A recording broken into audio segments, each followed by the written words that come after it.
السلام علیکم۔ دورہ قرآن میں خوش آمدید۔ بسم اللہ الرحمن الرحیم۔ آج ہم پڑھیں گے 7واں پارہ۔ بھلا نام کیا ہے اس کا؟ وَإِذَا سَمِعُوا۔ اس پارے کی کل 148 آیات ہیں اور 19 رکوعات ہیں۔ پارے کا آغاز بڑی خوبصورت آیت سے ہوتا ہے، وَإِذَا سَمِعُوا مَا أُنزِلَ إِلَى الرَّسُولِ۔ اور جب وہ سنتے ہیں اس چیز کو جو رسول کی طرف نازل کیا گیا، یعنی قرآن کو سنتے ہیں، تو آپ دیکھتے ہیں کہ ان کی آنکھوں سے آنسو بہنے شروع ہو گئے، اس لیے کہ انہوں نے اس بات کو پہچان لیا کہ اللہ کی بات سچی ہے۔ پھر وہ کہتے ہیں یقولون ربنا آمنا فاکتبنا مع الشاہدین، اے اللہ ہم تو اس پر ایمان لے آئے اور ہمارا نام اب گواہی دینے والوں میں لکھ لیں۔ پیارے بچوں، کیا سنا انہوں نے؟ قرآن کو سنا۔ یہاں پر ایک بڑے مشہور واقعے کا ذکر ہے۔ آپ میں سے کچھ لوگوں نے تو اپنی کتابوں میں پڑھا ہوگا، اسلامیات کی کتاب میں۔ مسلمانوں کی ایک ہجرت مکہ سے مدینہ کی طرف تھی اور ایک اس سے پہلے انہوں نے ہجرت کی تھی۔ کچھ یاد آیا کہاں پہ؟ جب قریش کے لوگوں نے مسلمانوں پہ مکہ میں بہت زیادہ ظلم و ستم شروع کر دیے نا، تو مسلمانوں کا ایک گروپ جو تھا نا، اس نے اللہ کے نبی صلی اللہ علیہ وسلم سے اجازت لی اور قریب ایک ملک تھا حبشہ، عیسائیوں کا ملک تھا، وہاں چلے گئے وہ لوگ۔ اب جو کافر تھے انہوں نے ان کا پیچھا کیا اور وہاں جا پہنچے۔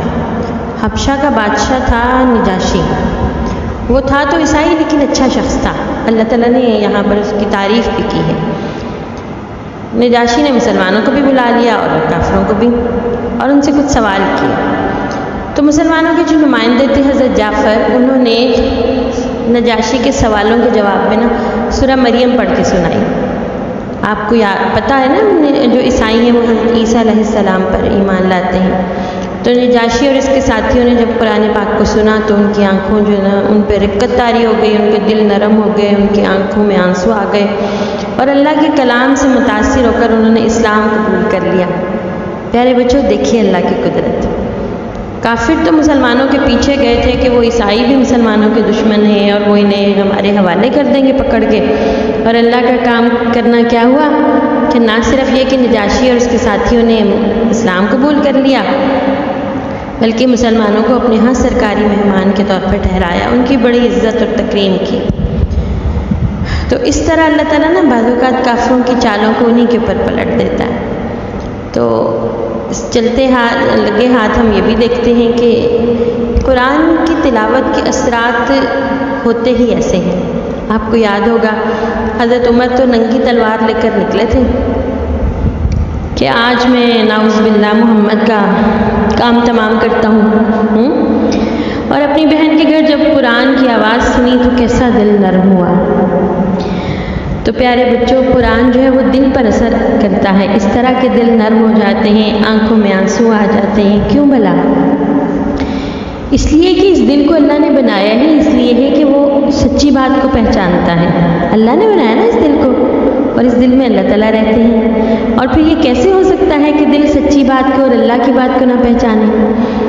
تو جب قرآن دل پہ اثر کرتا ہے، دل نرم ہو جاتا ہے، دل کو قرآن کی بات سمجھ میں آ جاتی ہے، تو پھر آنکھیں اس کا ساتھ دیتی ہیں، آنکھوں میں آنسو آ جاتے ہیں اور انسان اس پر عمل کرنے کے لیے تیار ہو جاتا ہے۔ تو پیارے بچوں، توجہ سے اللہ کے کلام کی تلاوت سننا اتنا زیادہ پر اثر ہے، اتنا زیادہ پر اثر ہے کہ دل جو ہے نا وہ پاک ہو جاتا ہے اور نیکی کرنے پر آمادہ ہو جاتا ہے۔ تو آپ بھی جب تلاوت سنیں نا پوری توجہ سے سنیں اور اللہ سے دعا کریں کہ آپ کے دل پہ نا اس کا اثر ہو۔ اللہ سے زیادہ اچھی اور خوبصورت بات پیارے بچوں کسی کی نہیں ہو سکتی۔ تو اسی آیت کا جو اگلا اسی آیت کا ایک حصہ ہے، اس کو ذرا دیکھتے ہیں۔ اس پہ بھی بڑی خوبصورت بات ہے، مما عرفوا من الحق، انہوں نے سچی بات کو پہچان لیا۔ آنکھوں میں آنسو کیا ہے؟ سچی بات کو پہچان۔ سچی بات کیا ہے؟ اللہ ہمارا رب ہے، اس نے ہمارے فائدے کے لیے سارا کچھ قرآن پاک کی شکل میں ساری ہدایات ہمیں دی ہیں۔ تو پیارے بچوں، اللہ کی پہچان کے بڑے فائدے ہیں۔ اللہ کی پہچان سے انسان بن جاتا ہے، ایسا انسان جیسا اللہ تعالیٰ اس کو دیکھنا چاہتے ہیں۔ تو ہم بھی اللہ سے دعا کرتے ہیں کہ وہ اپنی ہمیں پہچان عطا فرمائے. اس پہچان کے نتیجے میں انشاءاللہ ہم اچھے مسلمان بن جائیں گے اور ہمارے دل میں اللہ تعالیٰ کی بات ماننے کی زیادہ چاہت پیدا ہو جائے گی اور ہمارا قرآن پاک سے اچھا تعلق بن جائے گا. جب اللہ کی پہچان ہو جاتی ہے نا پیارے بچوں، تو انسان بدل جاتا ہے، اس کے دن اور رات بدل جاتے ہیں، اس کی نا اندر سے آواز آتی ہے، اس کی سرگرمیاں بدل جاتی ہیں، اسے یہ لگتا ہے کہ وہ ایسے کام کرے جو بس اللہ کو راضی اور خوش کر دے. اس کا اخلاق بدلتا ہے، وہ سچا وہ بن جاتا ہے، وہ امانت دار ہو جاتا ہے، وعدہ پورا کرنے لگتا ہے، اس کے اندر حیا آ جاتی ہے، وہ اللہ والا بن جاتا ہے. یہ ہے اللہ کی پہچان کے فائدے. تو ہم اللہ سے دعا کرتے ہیں کہ اللہ تعالیٰ ہمیں اپنی پہچان دے تاکہ ہمارے اندر بھی یہ ساری خوبیاں پیدا ہو جائیں. پیارے بچوں، اس کے بعد اللہ تعالیٰ ہمیں بتاتے ہیں کہ قسم کھانا جو ہے نا وہ معمولی بات نہیں ہے. ایک تو بات یہ ہے کہ ہمیں بات بے بات قسم نہیں کھانی چاہیے. دوسری بات یہ ہے کہ اگر ہم قسم کھا لیں تو پھر ہمیں قسم پوری کرنا ضروری ہے. جان بوجھ کر کھائی گئی جھوٹی قسم کا کفارہ دینا پڑتا ہے، اور اگر ہم کفارہ نہیں دیتے تو پھر اس کا بہت زیادہ گناہ ہے. اور اسی سورہ مبارکہ میں اللہ تعالیٰ نے ہمیں بتایا کہ کفارہ کیا ہے. اگر کوئی قسم پوری نہ کر سکے تو وہ 10 مسکینوں کو کھانا کھلائے. معمولی سا کھانا نہیں، ایسا کھانا جیسا وہ اپنے گھر میں کھاتے ہیں، یا ان کو لباس، ان کو کپڑے لے کر دے. کیسے کپڑے؟ جیسے وہ لوگ خود پہنتے ہیں، سستے والے نہیں، جس طرح کے گھر میں کپڑے پہنے جاتے ہیں، جس سٹینڈرڈ کے، جس کوالٹی کے. اور پھر اگر وہ ان دونوں چیزوں کی استطاعت نہیں رکھتا وہ شخص، یا وہ لڑکا یا وہ لڑکی یا وہ مرد یا عورت جس نے قسم کھائی ہے، تو پھر وہ 3 دن کے روزے رکھے. تو اس کو آپ کو اندازہ ہو گیا ہوگا کہ قسم کھانا کوئی اتنی معمولی بات نہیں ہے. اللہ کی قسم جب ہم کھاتے ہیں تو ہم اللہ کو گواہ بنا لیتے ہیں اپنے معاملات میں، تو اس لیے ضروری ہے کہ ہم اس قسم کو پورا کریں. پھر پیارے بچوں، اللہ تعالیٰ نے نا نشہ والی چیزوں سے منع فرما دیا. کسی بھی چیز کا نشہ، شراب کا نشہ، یا آج کل جتنی بھی ماڈرن قسم کی چیزیں چل پڑی ہیں، ہیروئن ہے، کوکین ہے، میریجوانا ہے، یا کچھ اور طرح کی چیزیں نئے ناموں کے ساتھ نکل آتی ہیں. ہر وہ چیز نشہ ہے جو انسان کی عقل کو غارت کر دے. نشے کی حالت میں نماز پڑھنے سے بھی روکا گیا، اور اس کے بعد پھر دوبارہ اس سورہ مبارکہ میں نشے کو حرام قرار دے دیا گیا. حتمی فیصلہ آ گیا اللہ کا کہ نشہ بھی حرام ہے، ہر طرح کی شراب اور ہر طرح کا نشہ جو ہے وہ حرام ہے، اور اس کے ساتھ جوئے کو حرام قرار دیا. اب یہ سمجھنا ضروری ہے کہ ہم تو بظاہر ایسی چیزوں میں ملوث نہیں ہوتے، لیکن جوا جو ہے نا وہ اس کی بڑی قسمیں ہمارے معاشرے میں رائج پا گئی، نئے ناموں کے ساتھ. ایسی چیز جس میں انسان کی محنت نہ ہو اور اس میں اس کو پیسے مل جائیں، وہ اسی طرح کی چیز ہیں. تمام گیمز جن پہ ہم شرط لگا کر کھیلتے ہیں وہ اس کے اندر آ جاتی ہیں. اسپیشلی بورڈ گیمز جتنی ہیں وہ ہماری وقت بھی ضائع کرتی ہیں، صلاحیت تو اس میں استعمال ہی نہیں ہوتی. تو شرط، پیسے کی شرط لگا کر یا کسی مال کی شرط لگا کر کوئی بھی کھیل کھیلنا جو ہے نا وہ جوئے میں شامل ہوتا ہے. اور انٹرنیشنلی اس وقت اس کا جو سینیریو بنتا ہے آپ کو بھی اندازہ ہوگا. کرکٹ میں جب بھی یہ جوئے کا جو ہے نا وہ عنصر شامل ہوا تو کئی کھلاڑیوں پہ پابندی لگی تھی. تو اللہ تعالیٰ خود مسلمانوں پہ یہ پابندی لگا رہے ہیں اور یہ بتا رہے ہیں کہ جوا جو ہے نا وہ اللہ کی طرف سے حرام ہے، ہمیں اس سے بچنا ہے. تو ہمیں اپنے ماحول معاشرے میں لاٹری ہو گئی، تھوڑے سے فائدے کی خاطر کوئی چیز مل رہی ہے، قرآن دازی ہو رہی ہے، اس میں مل رہی ہے، سب چیزیں وہ ہیں جس پہ جن کو کمانے کے لیے ہماری محنت نہیں، ہم نے ان سے بچنا ہے. یہ اسی ضمن میں آ جاتی ہیں. ایک بچوں کا کھیل ہوتا ہے کہ ایک نشانہ بازی کا، جس پہ ایک کارڈ کے اوپر پٹھان صاحب نے بہت بڑی چیزیں لگائی ہوتی ہے، 10 روپے کی چیز بھی ہوتی ہے، 100 روپے کی بھی. آپ جس پہ نشانہ لگا لیں وہ چیز آپ کی. یہ چیز بھی غلط ہے، یہ بھی ایک اسی طرح کی قسم ہے. اور اسی طرح جو ہمارے ہاں جیتو پاکستان اور فلاں پاکستان اور فلاں پروگرامز کے اندر جو اس طرح کی چیزیں ہوتی ہیں نا کہ انسان جو ہے نا وہ بیٹھا بٹھائے ایک چیز جو ہے وہ لے کر گھر آ جائے، یہ ساری کی ساری جو ہے نا وہ شک اور شبہ میں مبتلا کرنے والی چیزیں، ہمیں ان سے بچنا ہے. تو آگے ہم دیکھتے ہیں کہ اللہ تعالیٰ نا احرام کی حالت میں، یعنی عمرے یا حج کے لیے جو لباس پہنا جاتا ہے اس کو احرام کہتے ہیں. نیت کر کے جب ہم ایک خاص طرح کا لباس پہن لیتے ہیں تو کچھ چیزیں ہمارے اوپر منع ہو جاتی ہیں جو عام حالات میں منع نہیں ہوتی. مثلا احرام پہنا ہو تو شکار نہیں کیا جا سکتا. اور پھر اللہ تعالیٰ نے یہاں پہ یہ بھی وضاحت کی کہ جو شخص سمندر کے لیے جو حاجی سفر کرتے ہیں نا ان کو مچھلی کے شکار کی اجازت ہے. اس بات کی وضاحت اس لیے پیش آئی کہ سمندر میں سفر کرتے ہوئے کھانے پینے کی اشیاء باہر سے خریدی نہیں جا سکتی، جا کے لائی نہیں جا سکتی، تو اللہ تعالیٰ نے انسانوں کے لیے کتنی آسانی پیدا کی، اللہ تعالیٰ ہم سے کتنی محبت کرتے ہیں، جہاں کہیں ہمارے لیے مشکل پیش آنے کا ڈر ہوتا ہے وہاں پر اس چیز کو ہمارے لیے آسان کر دیتے ہیں۔ اچھا پھر دیکھیے، پھر دوبارہ بات ہوتی ہے نیکی کا حکم دینے کی اور برائی سے روکنے کی۔ اللہ تعالیٰ کہتے ہیں کہ تمہارا معاشرہ جیسا مرضی ہو، تمہارے نیکی کا ماحول پیدا کرنے میں تمہاری جو کوششیں ہیں اس کو کامیاب نہ بھی ہو، پھر بھی اس کام کو چھوڑنا نہیں ہے، اس کا تمہیں اپنے لیے فائدہ ملے گا۔ اگر تم نیکی کا ماحول پیدا کرنے کے لیے، نیکی کے لیے لوگوں کو آمادہ کرنے کے لیے کام کرو گے، برائی سے بچنے اور بچانے کی کوشش کرتے رہو گے نا، تو کم از کم اپنے ایمان کو محفوظ کر لو گے، ورنہ تو یہ ہوگا کہ تم بھی گمراہ اور نافرمان لوگوں کے ساتھ ان جیسے ہونا شروع ہو جاؤ گے، اور قیامت کے دن اللہ تعالیٰ تم سے ناراض ہو جائے گا۔ اچھا بچوں، اب یہاں پر نا سورہ مائدہ کے آخر میں نا ایک دسترخوان کا ذکر ہے۔ ہوا یہ کہ حضرت عیسیٰ کے جو ماننے والے تھے نا، ان کے ساتھی ان کو کہتے ہیں حواری، ٹھیک ہے۔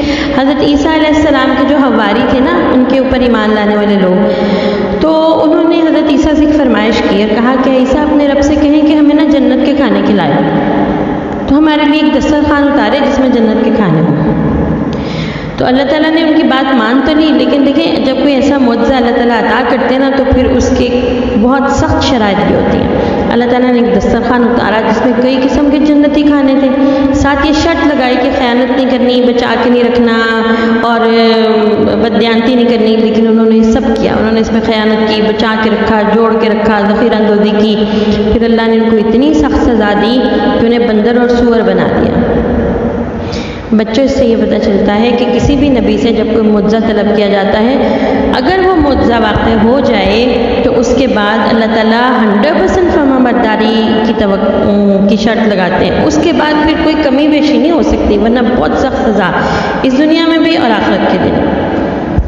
اچھا پھر اللہ تعالیٰ ہمیں بتاتے ہیں کہ جو قیامت کے دن ہے، حساب کا دن، اس دن کوئی بھی ایسا نہیں ہوگا جس سے حساب نہ لیا جائے، حتیٰ کہ انبیاء علیہ السلام سے، سارے نبیوں سے بھی اللہ تعالیٰ جواب دہی کریں گے۔ جیسے حضرت عیسیٰ کا ذکر آتا ہے یہاں پر کہ ان سے بھی پوچھا جائے گا کہ بلا کے کہ لوگوں نے تمہیں اور تمہاری والدہ کو اپنا معبود کیوں بنا لیا تھا، وہ تمہیں خدا کیوں کہتے تھے؟ تو حضرت عیسیٰ نہایت عاجزی سے اور ادب سے جواب دیں گے کہ اس میں میرا کوئی قصور نہیں، میں نے تو صرف توحید کی، آپ کے ایک ہونے کی دعوت دی تھی، میرے بعد لوگوں نے اپنی طرف سے میرے اور میری والدہ کی عبادت شروع کر دی، اب آپ کا اپنا اختیار ہے، آپ ان کے ساتھ جو معاملہ فرمائے معاف کر دیں یا عذاب دیں، میرا ان سے کوئی لینا دینا نہیں ہے۔ پھر آگے سورہ انعام شروع ہوتی ہے اسی بارے میں۔ سورہ انعام نا مکی صورت ہے، 165 آیات ہیں اس کی اور 20 رکوع ہیں۔ بچوں، اس صورت کی بڑی شان ہے۔ لفظ انعام کا مطلب ہے اینیملز، اور ان اینیملز سے، ان جانوروں سے جو انسانوں کو فائدہ ملتا ہے نا، اس کا اس صورت میں تذکرہ ہے۔ اس کے علاوہ جو اس زمانے کے لوگوں نے جاہلانہ اور کچھ رسمیں اور مشرکانہ شروع کی ہوئی تھی، آج کل بھی لوگ جیسے گائے کو پوجتے ہیں یا کچھ اور جانوروں کو وہ خدا مانتے ہیں، ان کی عبادت کرتے ہیں، انہیں دیوتا سمجھتے ہیں، تو اللہ تعالیٰ نے ان سب کی تردید کی، ان سب کو رد کیا اور بتایا کہ کوئی جانور جو ہے اس قابل نہیں کہ اس کی عبادت کی جائے۔ حضرت ابن عباس فرماتے ہیں کہ مکہ مکرمہ میں ایک ہی رات میں بیک وقت یہ صورت اس شان سے نازل ہوئی کہ اس کے جلوس میں 70,000 فرشتے اللہ کی تسبیح اور حمد بیان کرتے ہوئے ساتھ آئے۔ کتنی خوبصورت بات ہے۔ آپ نے کبھی کسی ایسے شخص کو آتے دیکھا ہو جس کا بڑا پروٹوکول ہو، اس کے لیے ریڈ کارپٹ بچھے اور جناب اس کو خود پرائم منسٹر جا کے لینے آئے، تو دیکھیں اس صورت کی کیسی شان ہے کہ ایک ہی رات میں یہ صورت اس شان سے اترتی ہے کہ اس صورت کے ساتھ اس کے جلوس میں 70,000 فرشتے اللہ کی تسبیح اور اس کی حمد بیان کرتے ہوئے آتے ہیں۔ کتنی پیاری بات ہے، یاد رہے گی نا۔ اچھا، اس صورت کے ہم موضوعات جو ہیں وہ ہے توحید، یعنی اللہ ایک ہے، اس کے سوا کوئی خدا نہیں، رسالت اور آخرت پہ اس میں بات کی ہے، قرآن کی سچی کتاب ہونے کے بارے میں اس میں بات کی ہے۔ اب پیارے بچوں، یہاں پر ایک اور بڑی ایسی بات ہمیں پتہ چلتی ہے جس سے ہمارا دل جو ہے نا وہ اللہ کی ربوبیت اور اس کی پہچان سے لرزتا ہے۔ جو مشرکین تھے نا، انہوں نے ایک فرمائش کی، انہوں نے پیارے نبی صلی اللہ علیہ وسلم سے کہا کہ یا تو فرشتہ آ کر ہمیں یہ بتائے کہ آپ اللہ کے نبی ہیں تو پھر ہم آپ کو نبی مانیں گے، یا پھر ایسے کریں کہ اللہ تعالیٰ ہمارے نام ایک خط بھیج دیں تو پھر ہم آپ کو نبی مان لیں گے۔ کیسی فضول بات انہوں نے کی۔ اللہ تعالیٰ نے فرمایا کہ اگر میں نے خط بھیج دیا نا تو بھی، اور انہوں نے اسے اپنے ہاتھ سے پکڑ کے بھی دیکھ لیا، خود پڑھ بھی لیا، تو بھی یہ لوگ ایمان نہیں لائیں گے۔ ایسے اڑیچے کرتے رہتے ہیں، ایسے ہی چلاکیاں دکھاتے رہتے ہیں، انہوں نے کوئی نہیں بات مانتے۔ جنہوں نے ماننی ہوتی ہے نا وہ اس طرح کی شرطیں نہیں رکھتے۔ اگر ہم فرشتوں کو بھیج دیں گے تو ظاہر انسانی شکل میں ہی آئے گا، ورنہ تو فرشتے دو تو ہمارے کندھوں پہ بھی بیٹھے رہتے ہیں، ہر وقت ہمیں نظر آتے ہیں۔ فرشتے تو کسی کو نظر نہیں آتے، اور اگر ہم کسی فرشتے کو انسانی شکل میں بھیجیں گے تو پھر یہ اعتراض کر دیں گے کہ ہم تو نہیں مانتے کہ یہ فرشتہ ہے۔ تو تم ان کی باتوں کا، اللہ کے نبی کو اللہ تعالیٰ حوصلہ دے رہے کہ آپ ان کی باتوں کا نا وہ نہ لیں، اثر نہ لیں۔ ان لوگوں نے ایمان لانا ہی نہیں۔ انہوں نے، ان سے پہلے بھی اس طرح کے لوگ تھے جنہوں نے نبیوں کا مذاق اڑایا، تو یہ بھی اسی طرح کے لوگ ایمان نہیں لانے والے۔ پھر حضرت ابراہیم علیہ السلام کا مشہور واقعہ ہے، جس میں آپ کو پتہ نا ابراہیم علیہ السلام کی قوم جو تھی وہ ستاروں کو بھی پوجتی تھی، تو یہاں پر وہ مشہور واقعہ بیان ہوا ہے کہ ستارے، چاند اور سورج سب ڈوب جاتے ہیں، اور جو ڈوب جائے وہ تو کمزور اور محتاج ہوتا ہے۔ ابراہیم کہتے ہیں وہ میرا رب نہیں ہو سکتا۔ پھر اللہ تعالیٰ نے حضرت ابراہیم علیہ السلام کی امتیازی خوبی بیان کی ہے کہ انہوں نے ہر طرف سے اپنا رخ موڑ کرنا اللہ کی طرف کر دیا۔ کتنی خوبصورت فرما برداری کی مثال حضرت ابراہیم علیہ السلام نے قائم کی، اور پھر اللہ نے بھی ان سے کیسی محبت کی۔ تو پیارے بچوں، ہم بھی یہ دعا کرتے ہیں کہ اللہ تعالیٰ ہمیں حضرت ابراہیم کے نقش قدم پر چلنے والا بنائے، ہمیں بھی فرما بردار بنا دے۔ اللہ کی خاطر حضرت ابراہیم نے اپنا سارا خاندان چھوڑ دیا، تو اللہ نے ان کی نسل سے اتنے نبی اور اتنے نیک لوگ پیدا کیے، بدلہ اچھا دیا نا۔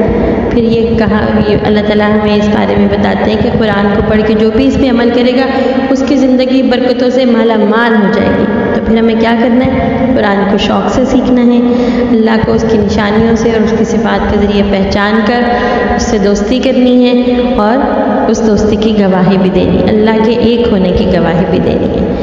السلام علیکم ورحمۃ اللہ وبرکاتہ۔